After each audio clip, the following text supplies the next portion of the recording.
Sejam muito bem-vindos a mais um TV5, programa do Sindicato dos Professores de Mogi das Cruzes e Região, temporada 2025.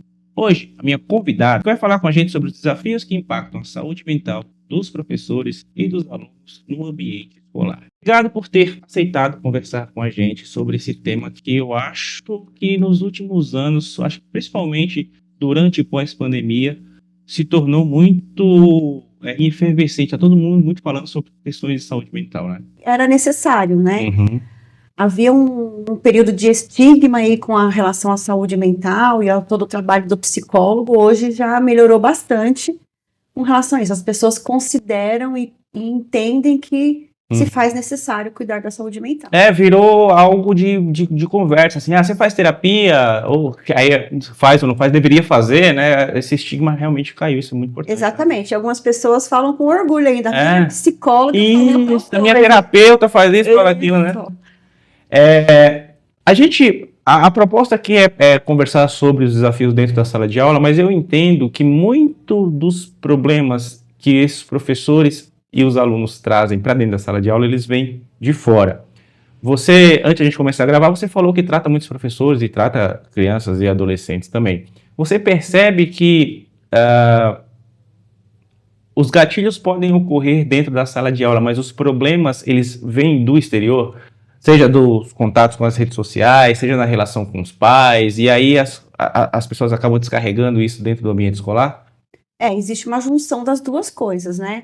Alguns gatilhos se encontram mesmo não com os pais, fora do ambiente escolar. Uhum. E o ambiente escolar, às vezes, pode sim trazer gatilhos para todo mundo, né? Um dos temas aí para os alunos de gatilho é a questão do bullying nas escolas, né? Principalmente na parte da adolescência, que para eles isso é muito importante, né? O adolescente, ele tem uma questão de ser aceito pelo grupo e tal, então o bullying, ele se torna um peso. Desde a criança para todos os alunos, mas o adolescente ele sente um peso maior, né? E então isso se torna um gatilho. E no caso dos professores, o que é que você percebe que gera? Obviamente, quando a gente fala de professores que ensinam na rede pública e professores que ensinam na rede privada, que ensinam em bairros de alta renda e ensinam em bairros periféricos, acho que os problemas e os gatilhos são diferentes. Mas você percebe que tem uma correlação entre as dificuldades de sala de aula, independente de onde esse professor esteja dando aula? Sim. Algumas coisas no contexto, tanto no ensino privado quanto no ensino público, é a questão da inclusão. Né? A gente percebe que é desafiador para o professor lidar com aquele aluno de inclusão, né? E às vezes ele até nem não tem informação sobre como lidar com aquela criança, então isso é uma coisa que a gente vê.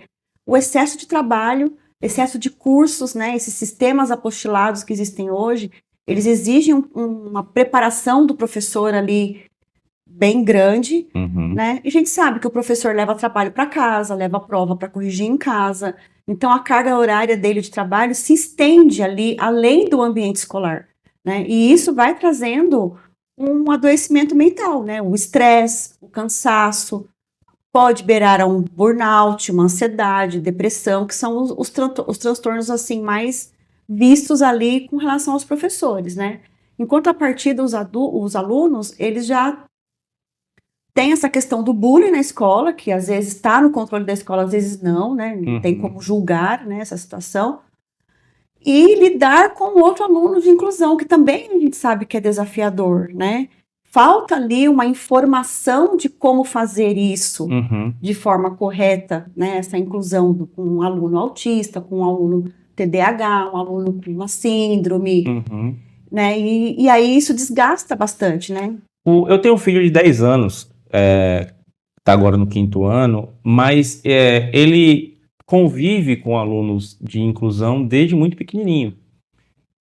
Então, para ele, este ambiente de sala de aula mais diverso é algo corriqueiro. Às vezes eu me deparo com ele usando expressões e termos que a gente, adulto, está aprendendo agora, né? Que para ele já é comum. Você percebe, você citou a dificuldade de aceitação, de desafios dessa inclusão, você percebe isso em alunos mais velhos, que já estão aí no ensino médio, tá? Ou desde os pequenininhos você consegue perceber isso também? Então, os pequenininhos, os alunos pequenininhos, eles aceitam mais o outro aluno de inclusão, né?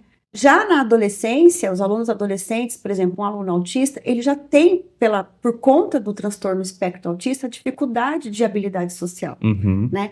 A adolescência também já traz um pouco dessa dificuldade, mesmo nos adolescentes típicos, né? E aí, essa falta de habilidade social potencializa num aluno autista, fica mais difícil.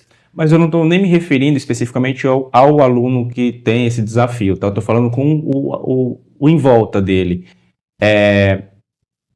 Na adolescência se torna mais difícil, tipo, eles tendem a querer isolar aquele aluno e aí acaba afetando eles também ou não? Ninguém tenta isolar o aluno, né? Mas às vezes a dificuldade da interação. O adolescente ele não tem talvez todos, né? Tanta paciência necessária. E assim como um aluno autista, por exemplo, talvez ele não tenha tanta habilidade de se esforçar em ser inserido num grupo. Entendi. Né? E aí vira uma certa distância. E aí cabe ao professor fazer essa intermediação, que aí acaba afetando ele também. Exatamente. Aí cabe ao professor fazer a mediação de incluir, né? A inclusão, ela eficaz é aquela onde o ambiente se adapta à necessidade do aluno especial, não o contrário. Simone, eu não lido diretamente com sala de aula, né? Não sou professor, apesar de dar aula, mas é fora do ambiente escolar, e é toda a minha convivência com as experiências do meu filho em sala de aula. Mas eu aqui, trabalhando no TV Simpro e em outros programas que eu apresento, eu converso muito com professores, com gente que está no dia a dia de sala de aula. Aí acompanham também os noticiários como jornalista e tal. Me parece que, de uma forma geral, o ambiente de sala de aula ele se tornou um ambiente pesado, um ambiente estressante, algo que não se via, talvez, ou talvez fosse menos divulgado, há alguns anos. E eu não falo, obviamente, que essa questão da inclusão é relevante, é importante, mas até essa vigilância do que ocorre dentro do ambiente de sala de aula, essa politização de forma geral de tudo que envolve o ambiente escolar, tornou o ambiente de sala de aula menos prazeroso do que era alguns anos atrás. Você percebe isso conversando com seus pacientes ou é uma impressão, uma viagem minha? Não, é isso mesmo, né? Hoje, tanto os professores como os alunos, eles sentem um peso. A escola e o processo de aprendizagem no todo, ele é um peso. Deixou de ser um ambiente agradável para todo mundo, né? Né? Então, assim, às vezes é um excesso de matéria, de grade curricular. Nem todos os alunos caminham no mesmo tempo, né? E aí, quem tem dificuldade, a dificuldade só aumenta. Os professores, às vezes, eles têm prazos ali para, eu tenho que dar tal matéria, eu tenho que fazer tal coisa até tal dia, eu tenho que encerrar esse bimestre, né? Então é tudo muito num cronograma ali, onde por mais que ele perceba que algum aluno não acompanhou, ele tem que avançar, né? Não tem como.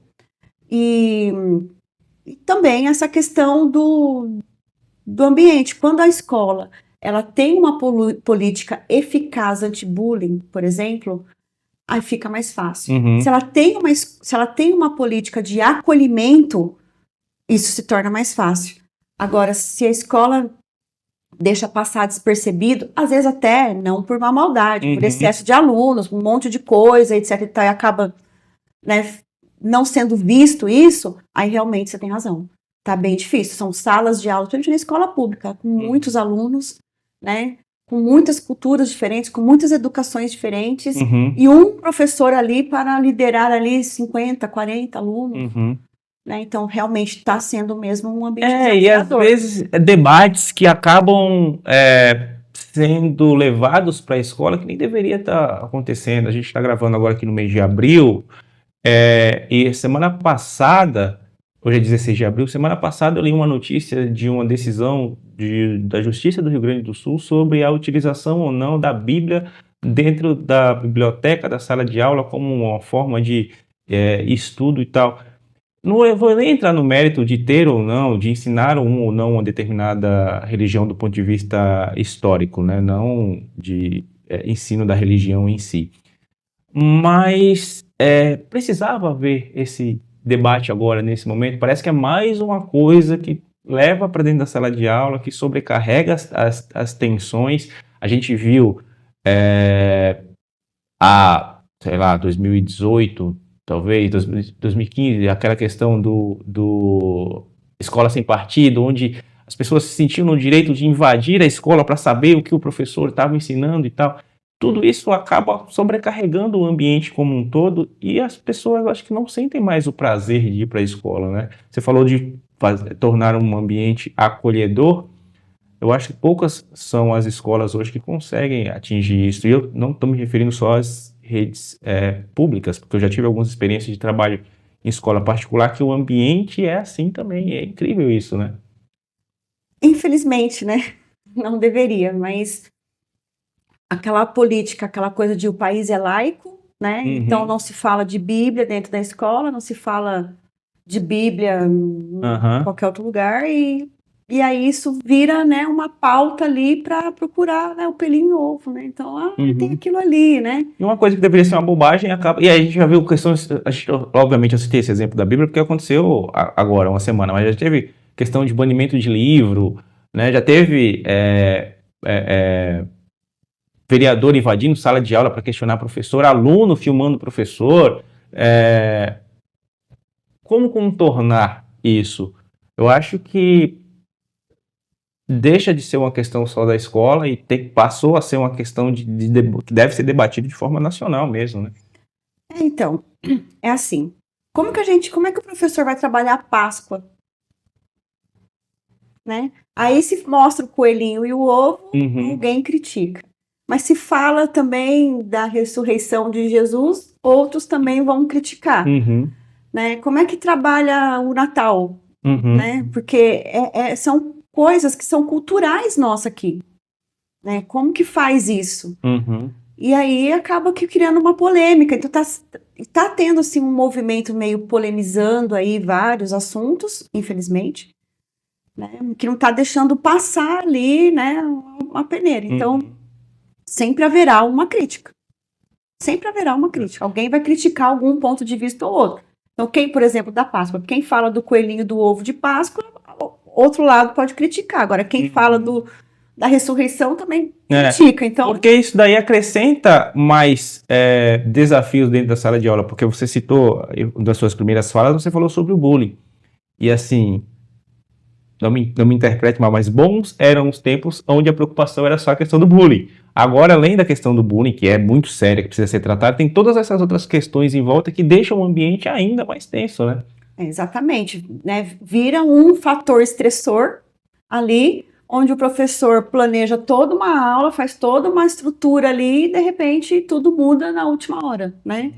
E vira um fator estressor, com certeza. Agora, falando dos sinais, quais são os sinais que o professor deve ficar atento em relação aos alunos e a coordenação deve ficar atenta em relação aos professores de que o professor ou o aluno está passando por algum desafio e que precisa de uma atenção psicológica mais concentrada nele? Ele tem que avaliar primeiro, assim, o quanto que ele está acompanhando a sala, né? Até para verificar a possibilidade de algum transtorno de aprendizagem, alguma coisa nesse sentido, né? Verificar se todos os alunos estão bem acolhidos pela sala de aula, né? As crianças, elas querem, e adolescentes, e nós todos, né? Somos para viver em sociedade, em grupo, né? Então, percebeu algum tipo de exclusão, alguma coisa que está colocando algum aluno à margem da sala de aula, também é um ponto que o professor deve observar, né? E ver o que está acontecendo. Às vezes é um momento pontual, onde o aluno possa saber, ou a família consiga pontuar algum episódio que possa estar ocorrendo que justifica esse tipo de comportamento, ou às vezes é caso realmente de encaminhar para uma avaliação psicológica ou neuropsicológica para verificar, né, se há algum dano em relação a isso, né? Então, o transtorno de aprendizagem, né, o professor, ele sabe bem, ele consegue avaliar bem quando o aluno está acompanhando a sala, quando não está, né?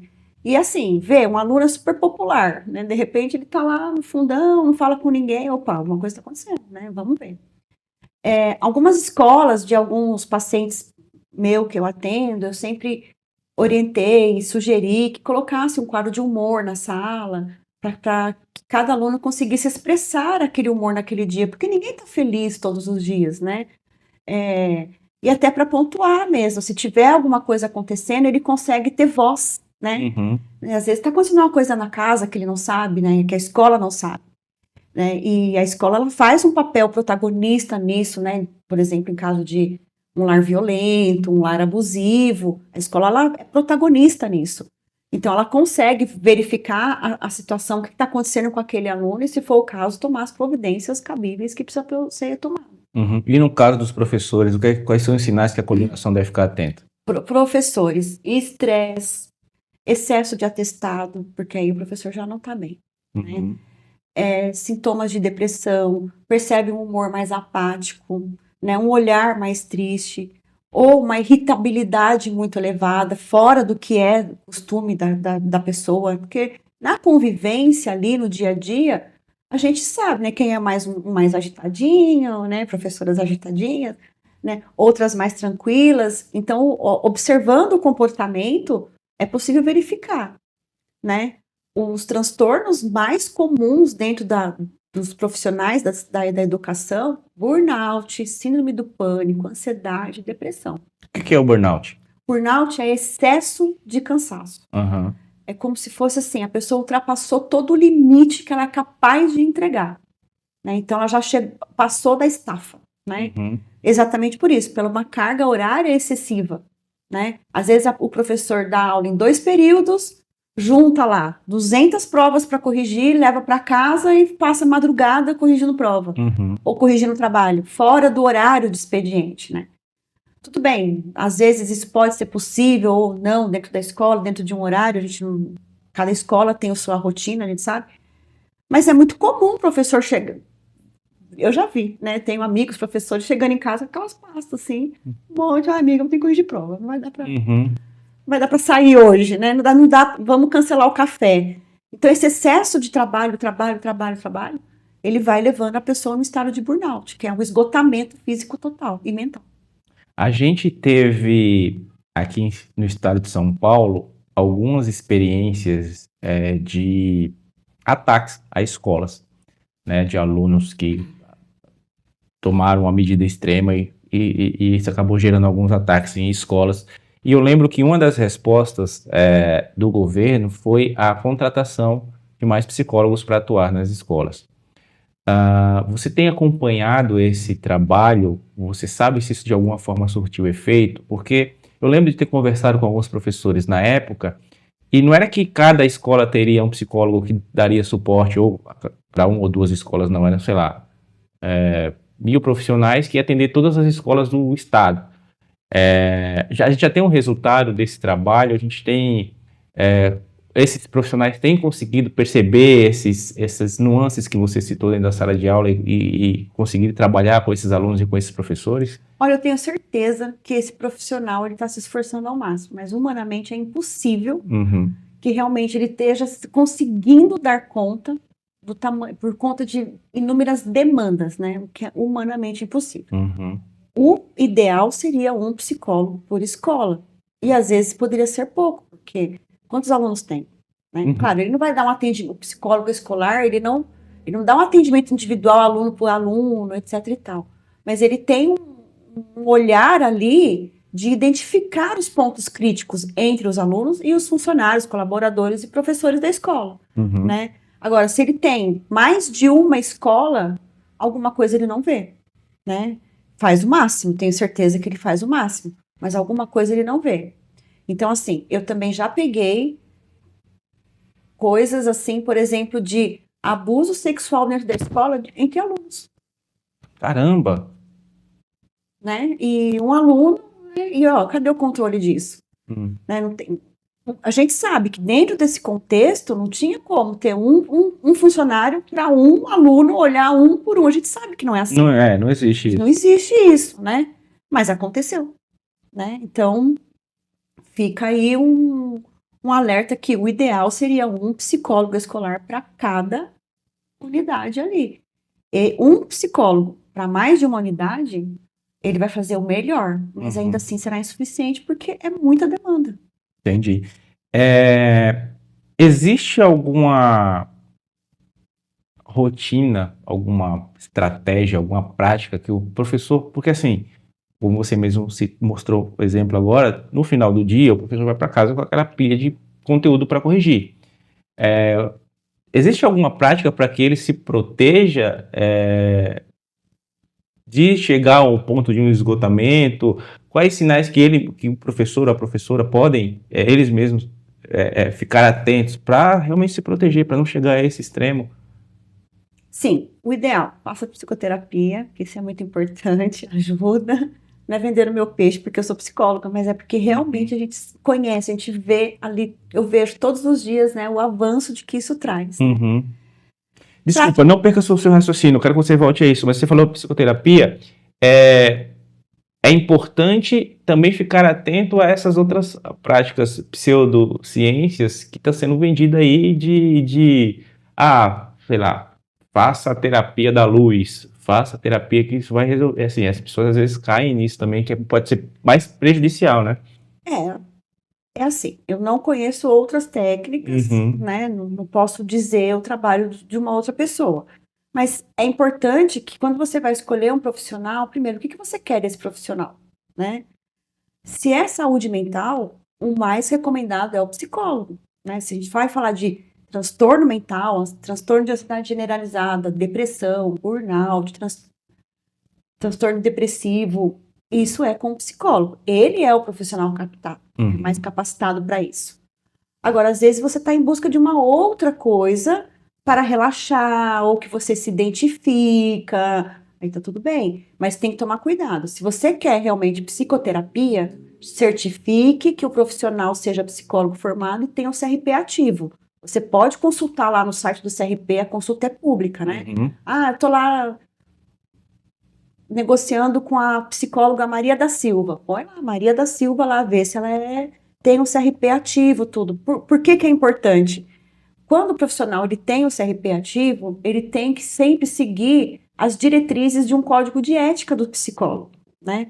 Então, ele não pode fazer o que ele quer. Né? Por mais que ele trabalhe autônomo, ali é uma coisa individual, privada, entre ele e o paciente, ele tem algumas regras. Então, tudo que ele fala ali tem que ser pautado apenas e exclusivamente pela ciência, por exemplo, dentro da abordagem da qual ele fala.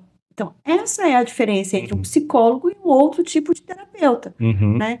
Mas nada impede de você fazer o que tem afinidade. Se funcionou, fez bem, ok, né? Aqui me preocupa que às vezes isso possa mascarar o real problema. A pessoa tenha aquela melhora imediata e isso possa estourar depois, potencializado no futuro, entendeu? É por isso que eu reforço. Depende do que você quer. Se o seu problema é saúde mental, você tá com humor baixo, tá com sintomas de alguma coisa, de que a coisa aqui não tá legal, é psicólogo. Primeiro caminho, né? E cheque se ele tem o CRP ativo. Não adianta ser estudante de psicologia, que eu já vi, né? Gente achando que pode atender porque tá no meio da faculdade. Não pode. Ou porque só graduou e não tirou o CRP, porque daí ele fica livre do cumprimento das diretrizes do Código de Ética. Entendi. E aí, né, então, o psicólogo com CRP, o diferencial é isso, ele vai trabalhar pautado pela ciência apenas. Ele não pode ir para outras, misturar abordagens, ele não pode misturar técnicas, ele tem que ser só aquilo ali, né, que é pautado por evidências, né, então temos evidência nos estudos qual é o manejo que tira a pessoa da ansiedade, que tira a pessoa do burnout, que tira a pessoa de uma síndrome do pânico. Tem todo um protocolo ali que a gente aprende para manejar aquele paciente. Não, desculpa ter te interrompido, é que eu acho importante fazer essa ressalva, tá? Agora, voltando lá à minha pergunta, quais são os sinais que o professor, a pessoa deve ficar atenta dentro do ambiente de sala de aula para ela até se proteger de chegar num estado mais avançado Primeiro, desse? humor apático. Alguma coisa não tá legal, né? Cansaço excessivo, insônia. O professor, ele vai identificar, o indivíduo no geral, ele vai identificar apenas o sintoma, né, que não tá legal, né? Então, ele perdeu o interesse por coisas que ele tinha interesse antes. Aí, sei lá, eu adorava caminhada, hoje eu já não faço mais, desisti, parei, né? O humor tá baixo, tá sempre meio cinza, né? Tá meio... acordo chateada, vivo chateada, desanimada, né? Então, sem força, sem energia, algo que seja discrepante do que já foi um dia, são os primeiros sinais de que alguma coisa não está legal. Uhum. Agora, crise de pânico, crise de ansiedade, ninguém esconde isso, não tem como esconder, né? Uhum. Não só a pessoa percebe, como os outros ao redor, porque realmente é algo que paralisa, né? Então, aí se chegou na crise, corre, procura ajuda, mas já sabemos que perdeu um time. Deveria ter pedido ajuda um pouquinho antes para não chegar nesse ponto, né? Técnicas de mindfulness, né? Mesmo que seja no final de semana, caminhar, contato com a natureza, ele renova muito. Parece que não, mas é muito importante uma caminhada, uma trilha, algo assim num parque e tal. Gente, tem parque de graça, né? Uhum. Não tem nem custo, né? Uhum. Isso é importante. Ter momentos de pausa, momentos para si, momentos de lazer, é preciso também. Esse momento de lazer, ele necessariamente tem que envolver alguma atividade fora do, por exemplo, porque às vezes a pessoa confunde o momento de lazer com, sei lá, passar uma tarde assistindo filmes ou séries, ou conversando na rede social. Isso pode ser considerado também como um exercício de mindfulness, não? Não, mindfulness é uma questão mais assim de atenção plena, de uma meditação, algo realmente que desinflama, né, o nosso cérebro. Tá. Atividades, fazer coisas que dê prazer ou atividade de lazer é fazer o que gosta.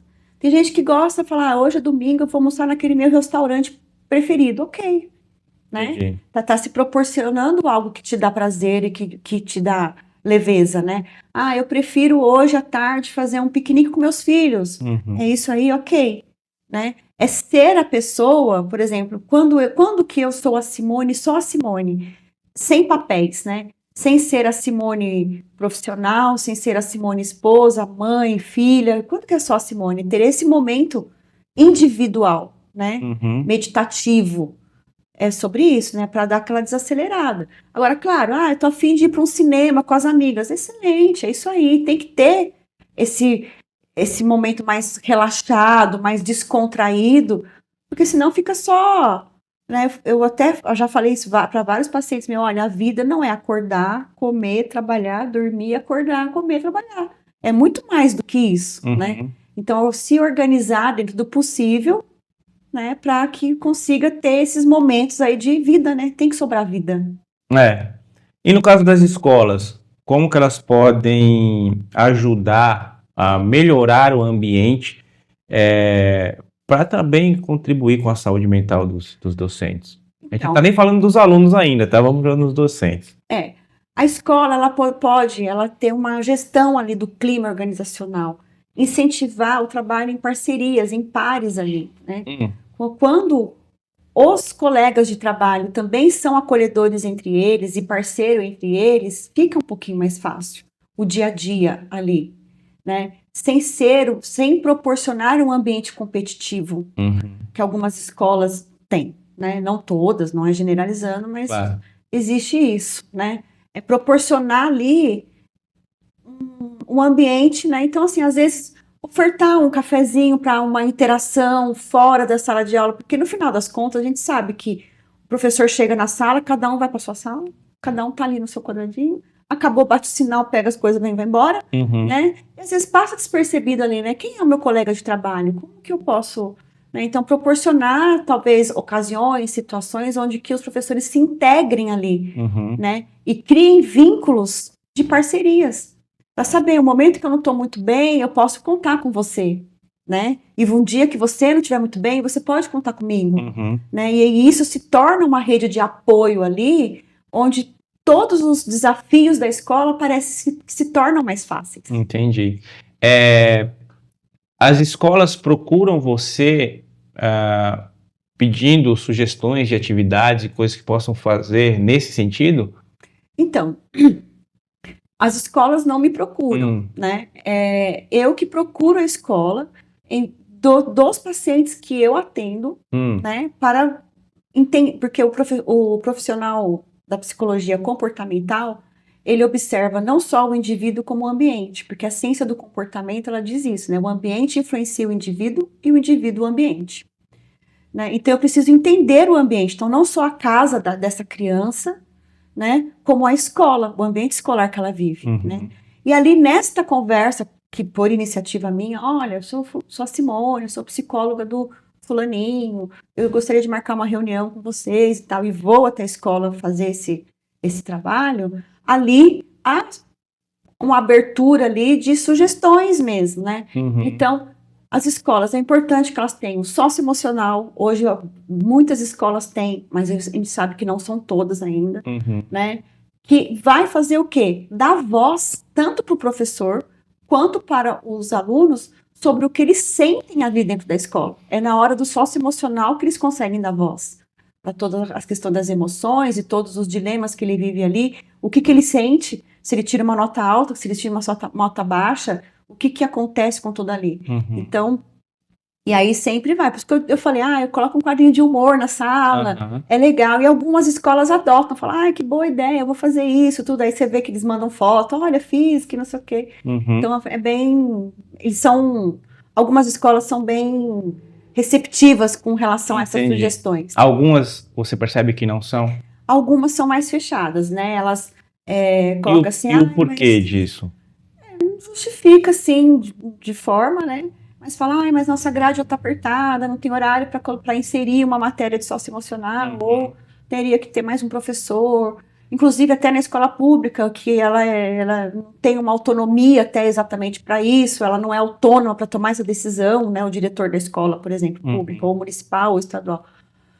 Né? Então, acaba que o próprio professor, ele dá uma emendada ali, ele dá uma tentada em fazer um pouco de socioemocional ali, mas não é aquela coisa aplicada, planejada, com cronograma, como deveria ser. É lógico que cada caso é um caso, mas quando você recebe um professor no seu consultório, que ele chega para você e fala, olha, o ambiente da escola não está legal e eu acho que esse é a causa do meu problema, quais são as principais reclamações que você ouve no consultório? Exigências exacerbadas de coordenação e direção, né?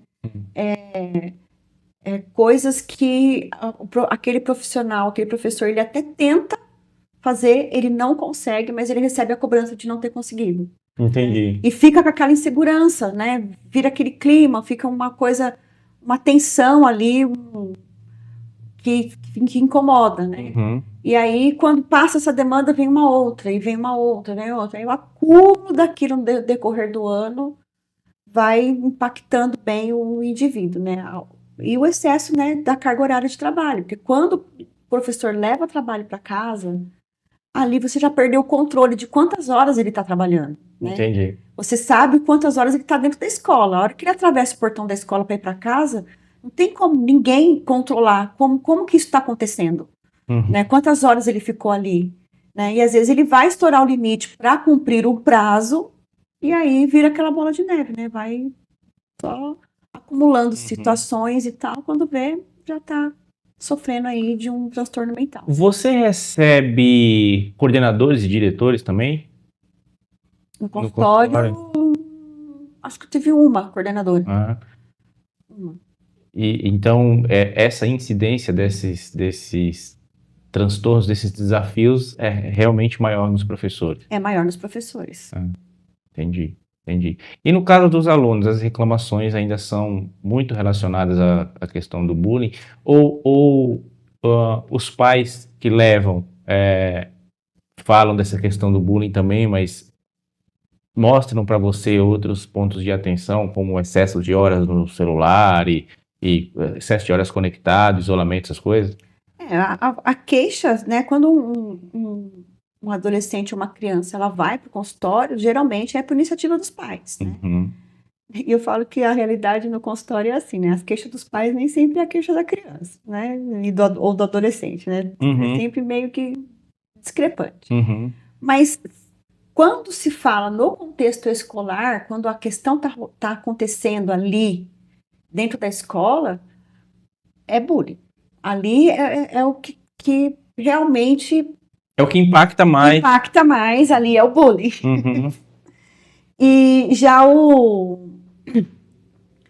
quando é a escola que recomenda, porque às vezes tem essa situação também, a escola chama os pais e fala, olha, mãezinha, o seu filhinho aqui tá apresentando isso de sintoma, Uhum. gostaria que você verificasse, né, e tal. E aí às vezes fala, eu tô aqui porque a escola disse isso, Uhum. né, então, mas normalmente é o excesso de tarefas, a coisa que é muito puxada, tipo, a exigência também é dos alunos. Uhum. Porque assim, somente na rede privada, né? A escola, para ela vender, ela tem que vender um ensino de qualidade. Sim. E às vezes as pessoas confundem o ensino de qualidade com um excesso de informação. Entendi. Né? E tem diferença, né? Então, assim, eu já vi apostilas aí da educação infantil, alunos de 3 anos, lá explicando sobre a obra de arte O Grito. Uma coisa totalmente abstrata. Uhum. Uma criança de 3 anos, ela não entende aquilo ainda, Uhum. né? Mas aquilo não é para a criança aprender, aquilo é para agradar os pais. Nossa, meu filho sabe artes, não sei o quê. Lá. Meu filho conhece Van Gogh. Pois é, então, uma história da arte, né? Uhum. Então, com 3 aninhos. Uhum. Né? Então, assim, essa busca por um ensino muito alta performance, né? Aí o aluno tem que ser alta performance. Uhum. Aí ele chega em casa, o aluno que estuda de manhã, chega em casa, tem tanta tarefa que ele passa o dia inteiro dentro do quarto fazendo as lições de casa, os trabalhos que tem que ser feito, tudo. Né? E a criança, ela tem que ser criança, ela precisa brincar. Ela precisa ter tempo para brincar. Ela tem que ter tempo de descansar. Ela precisa ter tempo de processamento de informações. Né? A criança não tem o córtex pré-frontal aqui completo. Então, algumas coisas ela vai mesmo não aprender, ou não entender, ou se confundir, ou se atrapalhar ali. E tá tudo bem, é uma criança. E no caso dos adolescentes e jovens adultos, porque a gente teve recentemente aqui como nossa convidada a professora Juliana Valles, que veio falar sobre o ensino técnico. E a gente conversou muito sobre o ensino técnico integrado, que é aquilo que você faz no ensino médio junto com o curso técnico.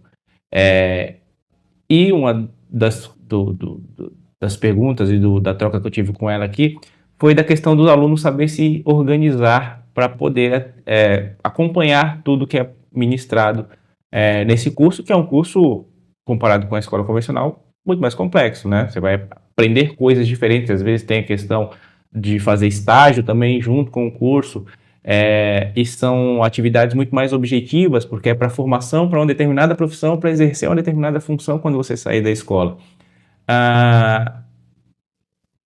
O quanto que isso pode também gerar essa ansiedade no aluno de eu preciso performar aqui nesse até porque é uma escola que eu precisei fazer um vestibulinho para poder entrar e tal. Isso também pode gerar uma pressão excessiva. E como que os pais podem ficar atentos a isso? Então, sim. Eu vou contar um segredo aqui. Conta. O segredo é bom. A área do cérebro aqui, ó, córtex pré-frontal, responsável pela execução e planejamento, ela só é totalmente formada perto dos 25 anos. Então, mesmo que o aluno tenha 18 anos, 17 anos, ele pode se atrapalhar. Entendi. A organização das matérias, definição de prioridade, às vezes faz o trabalho do mês que vem e esquece da semana que vem, né, dessa definição, assim, ele vai atrapalhar, porque não está totalmente formado. Sim. Né? Então, pais de adolescentes, né, tem que continuar dando uma olhada na agenda, no caderno, tem que assessorar isso. Eu já tive adolescentes também no consultório que estava tendo dificuldade escolar, onde eu resolvi tudo numa planilha de Excel com ele, falava, vamos acompanhar aqui. E eu sinalizava, em verde era o que podia deixar por último, porque era um prazo mais longo, amarelo uma atenção e vermelho, você tem que fazer essa semana. Ele tem que entregar essa semana, para ele aprender a se organizar. E aí, naquela planilha do Excel, ele conseguiu ir alimentando tudo e aí caminhou sozinho.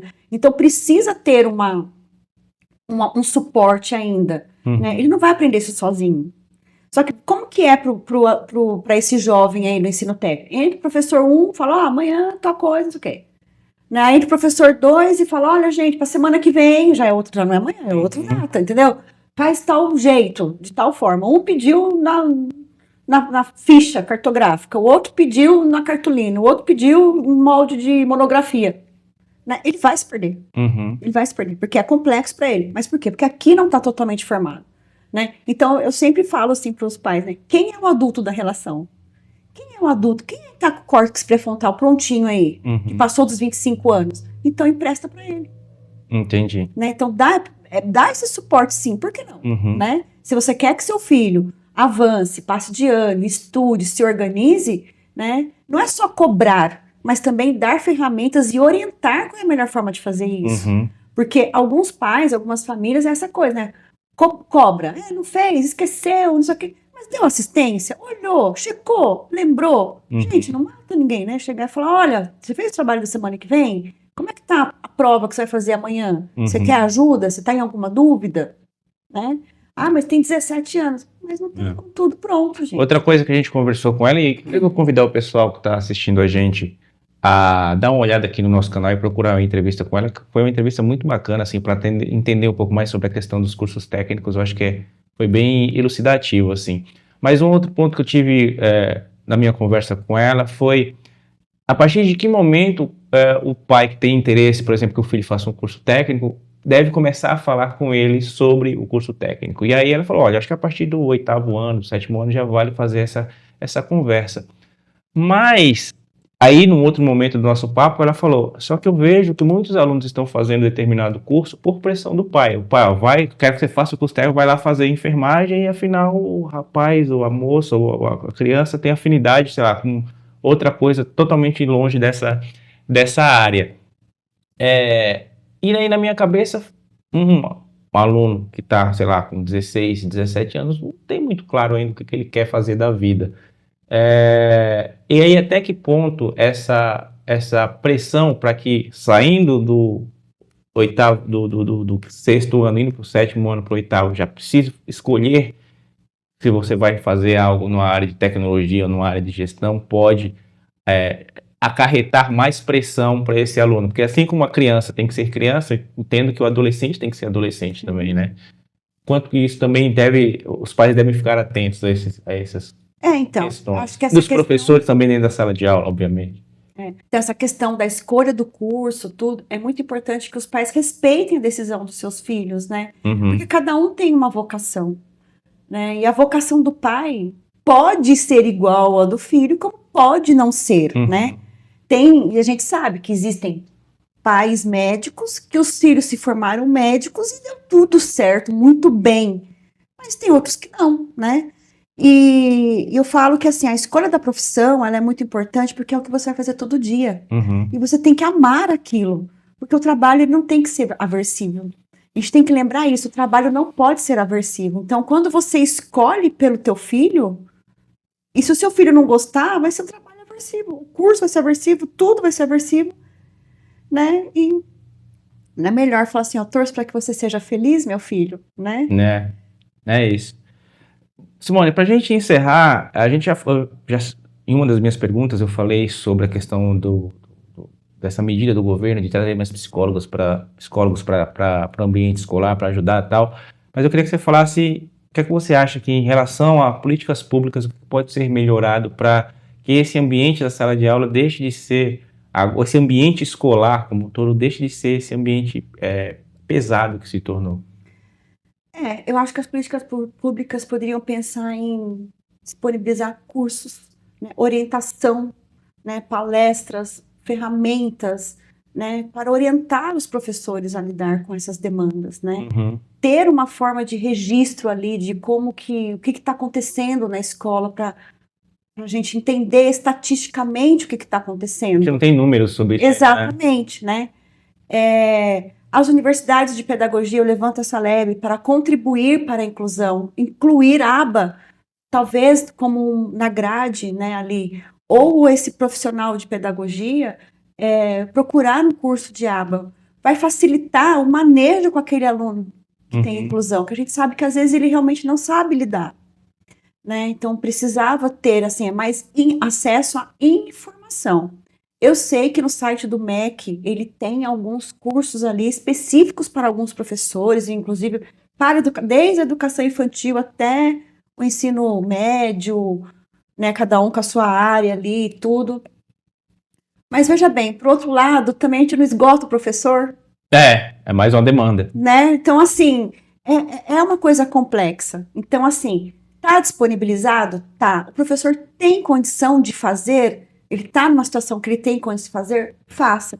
Se não tem, também se respeite, né? A questão de horário, essa questão de disponibilidade, mas colocar pelo menos como uma meta. Eu vou me organizar aqui para que sobre um tempo dentro do limite do qual eu consiga para conseguir me aperfeiçoar, me informar sobre tal demanda que está acontecendo na minha sala de aula que eu estou precisando. Né? Entendi. Ou a coordenação, a direção também, procurar esses recursos e ser um multiplicador ali dentro da escola. Porque o diretor e o professor ele também pode fazer isso. Olha, gente, vamos aqui fazer uma reunião, eu vou orientar vocês vão fazer assim, assim, assim, assim. Às vezes uma coisa, né, pontual ali dentro, já tá, o diretor ele sabe o que está acontecendo dentro da escola dele. Né? E aí ele vai conseguir também fazer o alvo ali bonitinho, né? Acertar de forma assertiva ali como que ele tem que fazer. Então, mas é buscar informações. Entendi. Simone, para a gente encerrar, eu pedi para você passar o seu contato, seu Instagram, e-mail, telefone, não sei se você queira passar, para as pessoas que viram aqui nossa conversa, se interessaram pelo tema. Eu acho que talvez para que as escolas que vejam as coordenadoras e as diretoras e os diretores e os coordenadores que assistam esse programa pensem, de repente vale a pena procurar para desenvolver algum tipo de projeto aqui para ajudar a minha equipe docente. Sim, meu Instagram é @psicóloga Simone Nunes. E na minha bio tem o WhatsApp lá, cai direto no meu WhatsApp. Pode me chamar, pode entrar em contato, pode mandar mensagem no direct, fique à vontade. Simone, obrigado por ter aceitado conversar com a gente. Volte aí numa outra oportunidade para a gente falar mais sobre esse e sobre outros assuntos. Obrigadão, viu? E para vocês que ficaram até aqui, eu quero agradecer a parceria de sempre. Espero que vocês tenham gostado tanto quanto eu dessa conversa. Se tiverem alguma dúvida, entre em contato com a Simone, ela já passou todas as redes. Tenho certeza que ela vai responder com o maior prazer, ou mande pra gente, a gente encaminha para ela, faz essa ponte. Muito obrigado de coração pelo seu apoio, eu espero ver todos vocês na próxima. Tchau, tchau.